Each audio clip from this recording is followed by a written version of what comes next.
Have you ever had one of those moments where you just mess up so badly that you think, that's it, I'm done, I'm disqualified?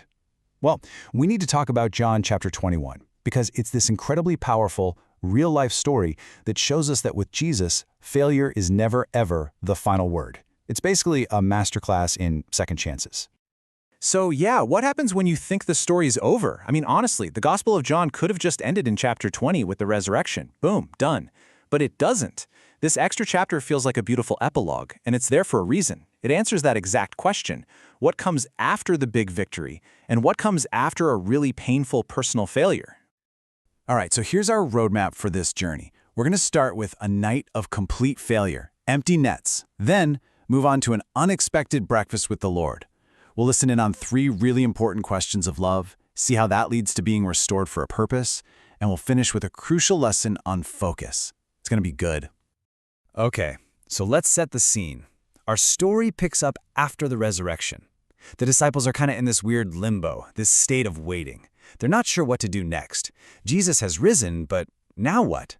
And in all that uncertainty, you've got Peter, who's a man of action, and he decides he's got to do something.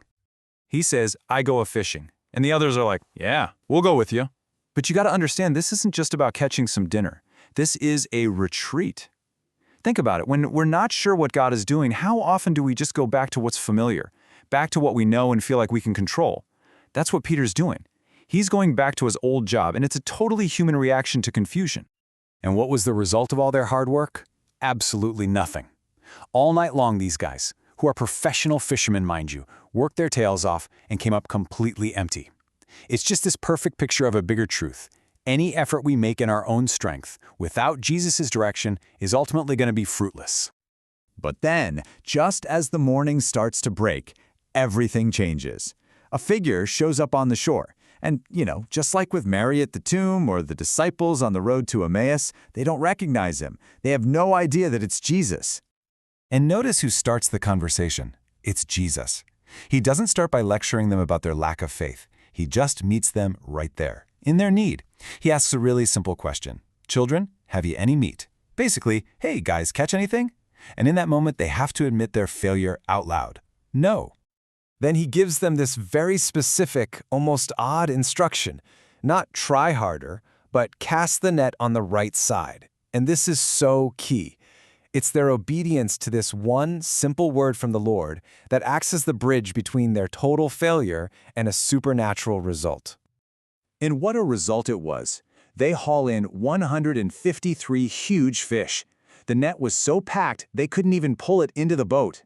This wasn't just a good catch, this was an overwhelming, logic-defying miracle of abundance that was a massive contrast to the emptiness of the night before. And what I love here is how personal and intimate this whole scene is. John, the disciple of love, he's the first one to realize who it is. And Peter? In classic Peter fashion, he's so full of passion, he doesn't even wait for the boat. He just jumps right into the sea. But get this, when they get to the shore, Jesus doesn't even need their fish. He already has a fire going, with fish and bread already cooking. He sought them out, he provided for them, and then he invites them into fellowship. Come and dine. And so it's here, sitting by the warmth of a charcoal fire, which you have to imagine is reminding Peter of that other charcoal fire where he denied Jesus, that we get to the real emotional heart of the story. This is where Peter's very public, 3-part denial is about to be met with very personal, 3-part grace. After they've eaten, Jesus turns to Peter, and this first question is just piercing. Lovest thou me more than these? Now, these can mean the other disciples, like, do you still think you're more loyal than everyone else? Or it could mean all this, the boats, the nets, the symbols of the old life he just tried to run back to. Jesus is asking for first place in Peter's heart. Now, there's a really fascinating detail here in the original Greek. Jesus first asks Peter if he agape loves him. That's this divine, unconditional, all-in, sacrificial love. But Peter answers using the word phileo. He's not making big boasts anymore. After failing so badly, he just can't bring himself to claim that perfect kind of love. Instead, he just answers from where he is, humbly saying, Lord, you know I'm your friend. And just look at how Jesus responds to Peter's first humble answer. He immediately gives him a commission. He doesn't put him on probation.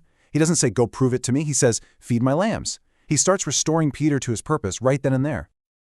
Jesus asks a second time, again using that word agape. And Peter responds the exact same way, with that humble declaration of friendship, phileo. Yea, Lord, thou knowest that I love thee. And what does Jesus do? Again, he gives him the commission, feed my sheep. The third time, Jesus so graciously meets Peter exactly where he is. He changes his question and asks, Peter, do you phileo me? Are you my friend? And this grieves Peter because the three questions are this clear, painful reminder of his three denials. But in that grief, he just completely surrenders. He stops relying on his own strength and just appeals to the Lord's all-knowing nature. He's saying, Lord, you know everything. You know my heart, you know my failure, and you know I love you anyway. And this brings us to the most crucial point of the whole story. The grace Jesus offers isn't just about forgiveness, about wiping the slate clean. It's about full restoration, about being put back into a position of service and purpose. I mean, think about this. Peter's failure didn't disqualify him from ministry. In a profound way, it actually qualified him. His painful personal experience of failing and then receiving this overwhelming grace, that's what would make him a way more understanding and compassionate shepherd for God's people. He now understood weakness and the power of forgiveness from the inside out. But the lesson's not over yet.